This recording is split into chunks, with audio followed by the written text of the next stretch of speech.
Tax season അടുത്തോണ്ടിരിക്കുകയാണ്. അപ്പോൾ tax കുറയ്ക്കാനുള്ള മാർഗങ്ങൾ നമ്മൾ നോക്കേണ്ടതുണ്ട്. അതിനായിട്ട് നമുക്ക് 2025 CRAയുടെ ബേസിക് ഇൻകം ടാക്സ് ബ്രാക്കറ്റ് അറിയണം. അതുപോലെ നമ്മുടെ ആനുവൽ ഇൻകം അറിയേണ്ടതുണ്ട്. അതുപോലെ തന്നെ നമുക്ക് ഇങ്ങനെ കുറയ്ക്കാൻ പറ്റിയ കുറച്ച് അക്കൗണ്ട്സ് ഉണ്ട്. അപ്പൊ അതിലൊക്കെ നമുക്ക് പൈസ ഇട്ട് കഴിഞ്ഞാൽ അത് കുറയ്ക്കാൻ പറ്റും. അതിനായിട്ടുള്ള അക്കൗണ്ടാണ് FSHയും RRSPയും. FSHയുടെ കാര്യം പറയുവാണെങ്കിൽ ഈ ഡിസംബർ 31 അത് നമുക്ക് എൻഡ് ചെയ്യാണ്. അതായത് നമുക്ക് ഇനി അടുത്ത വർഷത്തേക്ക് നമുക്ക് ഇടാൻ പറ്റുള്ളൂ. അതായത് ഇടണമെന്ന് ആഗ്രഹമുള്ളവർ എത്രയും പെട്ടെന്ന് അത് ഇടുക.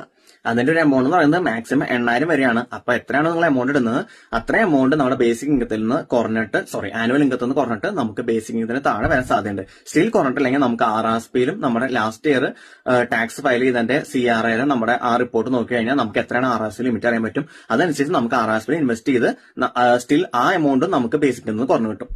അങ്ങനെ ചെയ്യുന്നതോറും നമുക്ക് FHSL RRSP ഇട്ട എമൗണ്ട് നമുക്ക് ബേസിക്കിൽ നിന്ന് കുറഞ്ഞിട്ട് അത് ടാക്സ് റീഫണ്ട് ആയിട്ടാണ് 25% ടാക്സ് റീഫണ്ട് ആയിട്ടും ബേസിക് ആയതുകൊണ്ട് ടാക്സ് റിട്ടേണും നല്ല ടാക്സ് ബെനിഫിറ്റ് നമുക്ക്